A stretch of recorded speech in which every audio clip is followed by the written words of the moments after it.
महिपाल भैया, आपने अपने जीवन की बड़ी बड़ी घड़ियों को देख लिया है।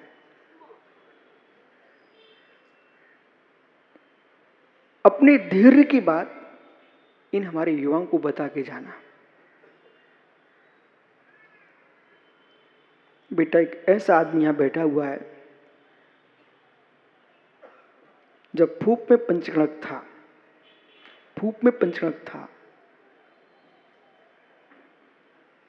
तब रविशन जी अपने ग्रुप को लेकर के ग्वालियर और सोनागिर के बीच में पहुंच, बोले आपको भिंड से निकलना है। मैंने कहा नहीं भाई, हमको सीधा निकलना है ग्वालियर से आगरा। इनने जोर मारा और आचा श्री का समाचार लेके, अब गुरु आज्ञा तो जो है सो है, भिंड आया। जब हम लोग भिंड से एक दिन को निकल करके फूप पहुंचे और फूप से जैसे ही आगरा की ओर बढ़ रहे थे, बटेश्वर में महिपाल जी आ गए। रास्ते में बिहार करा रहे थे। एक सज्जन ने हमसे कहा, महाराज जी, इनकी प्रशंसा के लिए नहीं, जीवन की घटना के लिए सुनना। एक व्यक्ति कहता है, भदौरिया जी, महाराज जी, ये दादा जा रहे हैं ना, पता नहीं कैसा जीव है, निष्ठुर कहें या भक्त कहें या सैन्य शक्ति संपन्न कहें, क्या हुआ? युवा बेटे की मृत्यु हो गई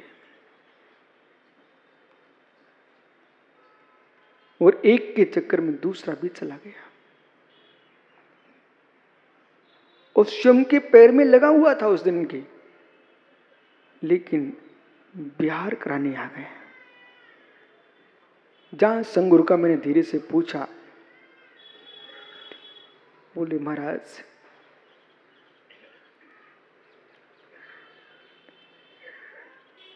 जो प्राप्त था वो चला ही गया है, जो प्राप्त होने वाला है उसे क्यों छोड़ूं? इसलिए दो बेटों के जाने के बाद भी इतना धैर्य उस जीव के अंदर, इतना धैर्य, मुड़े राजाओं को कष्ट ना हो जाए। रास्ते में आहार की व्यवस्था बना रहे थे, मैंने सोचा इनके घर की व्यवस्था तो बिगड़ रही है, पर स्वामी हमारे गुरुओं को कष्ट ना हो जाए। बेटा, ये इस आदमी से शिक्षा लेना, इतनी बड़ी शिक्षा लेना कि जिसके मस्तिष्क में ये विचार आ जाए कि घर की व्यवस्था तो हम नहीं बना पाएंगे, लेकिन धर्म की व्यवस्था ना बिगड़ पाए, और धर्म व्यवस्थित हो गया तो घर व्यवस्थित हो जाएगा। महिपाल भैया खड़े तो ना जरा। जिस प्याउल तीर्थ की हमने चर्चा की थी अभी कुछ दिन पहले, उस प्याउल के मंदिर का उद्धार भी इनने कराया है। यानी देश के युवाओं को इतना बोल के जाना जाते समय, गड्ढे कितने गहरे हों भर जाते हैं। भदौरिया जी, गड्ढे कितने गहरे हों भर जाते हैं। दो बेटों की शोक के गड्ढे भी भर लिए इन्होंने, लेकिन बेटा, गड्ढे कितने गहरे हों भर जाते हैं, पर धर्म को मत छोड़ देना। विराजो ज्ञानी, सुरन शक्कर बराबर, इसलिए मुस्कुरा रहे हैं कि इनके रिश्तेदार हैं। मित्र, सत्य है, गड्ढे कितने गहरे हों अशोक भर जाएंगे, भर जाएंगे। गहरे गड्ढों के पीछे अपने हृदय में गड्ढा मत कर लेना। संकट के गड्ढे भर जाएंगे, संकट के गड्ढे भर जाएंगे, लेकिन तुम धर्म छोड़ के बैठ गए तो पाप के गड्ढे को कैसे खाली पर कर पाओगे? कभी भी विपत्ति के दिन आ जाएं कभी विपत्ति के दिन आ जाए, मित्र ऐसा मान के चलना, विपत्ति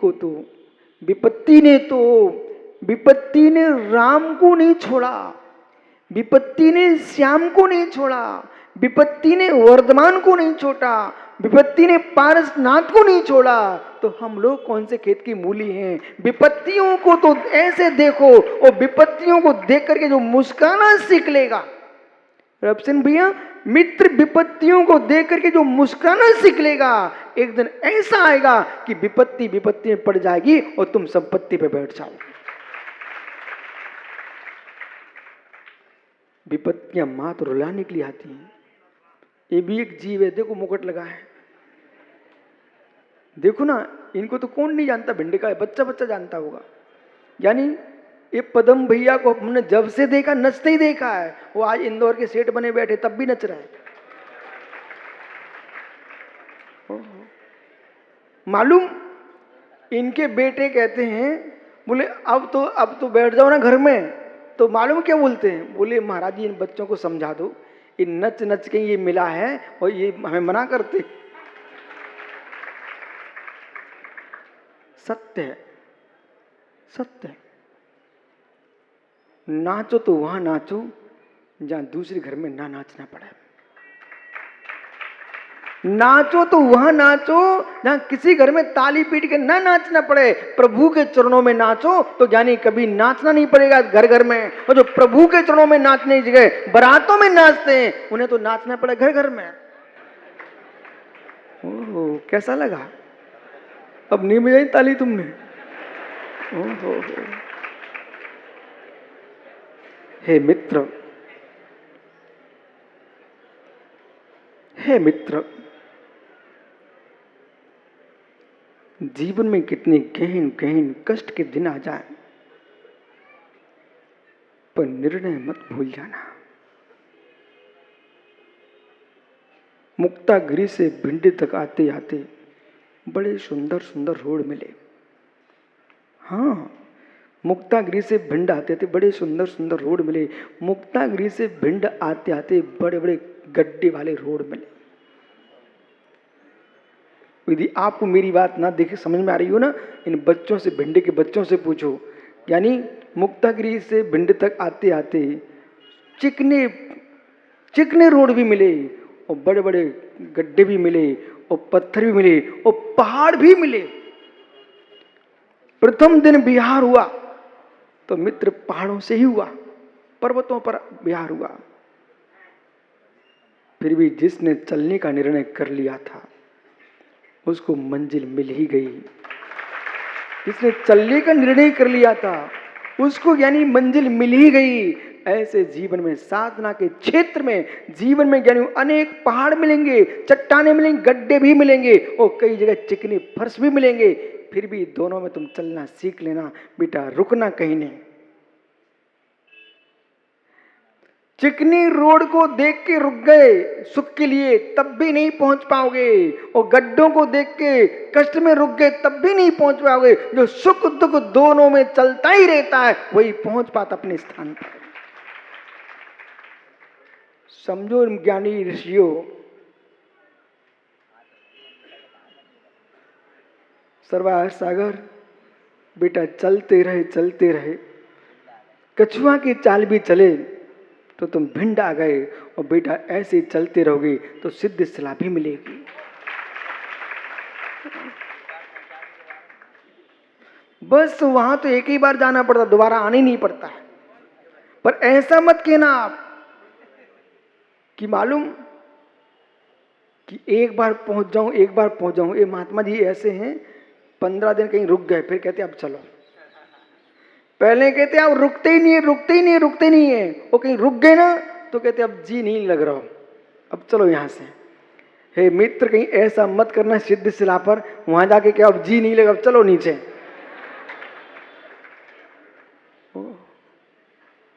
सुधीर भाई,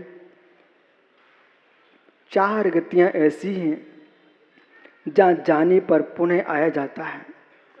4 गतियां ऐसी हैं जहां जाने पर पुनः वापस आना पड़ता है। लेकिन सिद्ध गति एक ऐसी है जहां जाने के बाद पुनः आने को नहीं मिलता है। गड्ढे भर जाएंगे। यानी मारवाड़ी संजय मित्र मान, गड्ढे भर जाएंगे, गड्ढे भर जाएंगे संजय, गड्ढे भर जाएंगे, विश्वास मान। लेकिन एक बात नहीं भरती, कहूं, गड्ढे भर जाएंगे। कहूं, गड्ढे भर जाएंगे, गहरा घाव भी भर जाएगा। कहीं तलवार लग जाए ना, बल्लम लग जाए, उसका घाव भी भर जाता है। गड्ढे भदौरिया भर जाते हैं, लेकिन एक बात नहीं भरती कभी भी। हे मित्र, हे मित्र, एक गधेड़ा, समझते, कुंभकार, गधा चराने वाला, वो मिट्टी खोदने गया खदान में। वो मिट्टी खोदने गया खदान में, खोदते खोदते शाम हो गई। जब गधे पर लादने का समय हुआ तो झुरमुट झुरमुट अंधेरा हो गया। वो जब तक मिट्टी खोद रहा था तो गधा चरने चला गया। अब वो क्या बोलता दिनेश, पता नहीं कहां चला गया, अंधेरी आ रही है, कहां चला गया, अंधेरी आ रही है। और ऐसा बोलते बोलते एक चोटी पर चढ़ गया, पर्वत के पर। वहां खड़ा था एक शेर। वो सिंह सोचता है, वर्धमान, कि आज तक तो जगत में लोग मेरे से डरते थे। ये अंधेरे कौन सी वस्तु है कि जो यूं कहना कि पता नहीं कहां चला गया, अंधेरी आ रही है, कहां चला गया। तो मतलब ये शब्द बार बार, एक शब्द को बार बार कहा जाए ना तो आदमी पागल हो जाता है। कहीं चार आदमी मिले और तुम्हें घेर लें और एक सी बात करें, जितनी जल्दी बन सके वहां से भग जाना। नहीं तो चार ने घेर लिया और एक एक बार बार कहेंगे, तुम्हारे दिमाग को पागल कर देंगे, अपनी बात मनवा लेंगे। सारी विद्या में आपको बता रहे सही है। अकेले में जो व्यक्ति अपनी मन की चाहे, वो कहे मुझे अकेले में बात करना है, मैं तो उससे बात नहीं करना, वो अपनी मनवा लेगा। लोभ देख के, प्रेम दे करके, पैसा दे करके, जैसे बनेगा वो नहीं धमका के बोले भैया अकेले में नहीं, सबके सामने बैठवा। बेचारा अकेला फंस गया शेर। वो अंधेरी के चक्कर में, वो मालूम उसने देखा नहीं गधेड़े ने, और जा करके एक चाबुक मारा। किसको? शेर को। वो कहता इतनी परेशान हो गया, इतनी देर से कहां गया था, और धीरे से कान पकड़ लिया। बेचारा शेर सोचता है अब तो पकड़ लिया मुझे अंधेरी ने। किसने पकड़ा? अंधेरी ने पकड़ लिया। अंधेरी में पकड़ा गया, अंधेरी में पकड़ा गया, अंधेरी में पकड़ा गया। पर गधे जैसा सिर नीचे किए और उसने बढ़िया लादा मिट्टी का वजन और गधों के साथ ले गया घर। भूल चुका अपने आप को, भूल चुका अपने आप को। क्यों भूल गया? अंधेरी ने पकड़ लिया बेचारे को, अंधेरी ने पकड़ लिया। अब तो रोज का काम हो गया। पर मित्र समझो, पर मित्र समझो, एक दिन गधों के बीच में सिंह, एक दिन गधों के बीच में सिंह जब मिट्टी के लिए खड़ा हुआ था, उसी दिन एक दिन घटना घटी। दूसरा शेर दूसरे पर्वत की चोटी पर जब दहाड़ मार रहा था तो उसने देखा मैं तो, मेरी जाति तो वो है। और जैसे अपनी जाति का बोध हुआ, यानी शेर ने दहाड़ मारी, गधा गधेड़े सब अपने आप भग गए। पर समझो ज्ञानियों, तुम कहां बैठे हो इतने दिन से? जब सिंह दहाड़ मारे उठ के भग आओ, गधा गधेड़े भाग जाए अपने आप।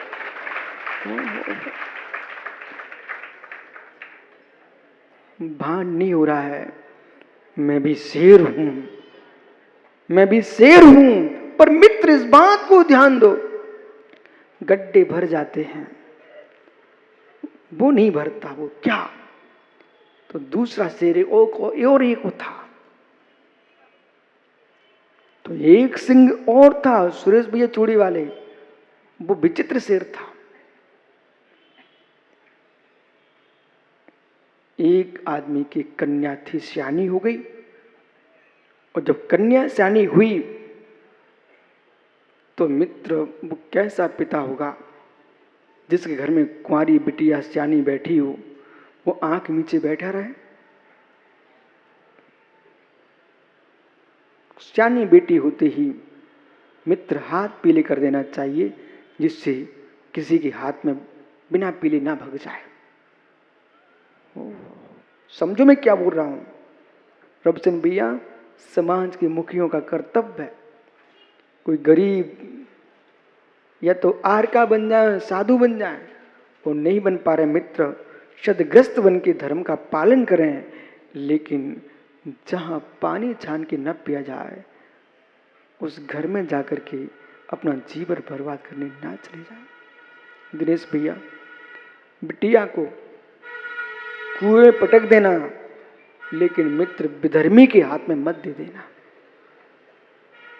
अपने हाथ से भेजना, अपने हाथ से भेजना, शुभ का निर्णय करके ना चली जाए।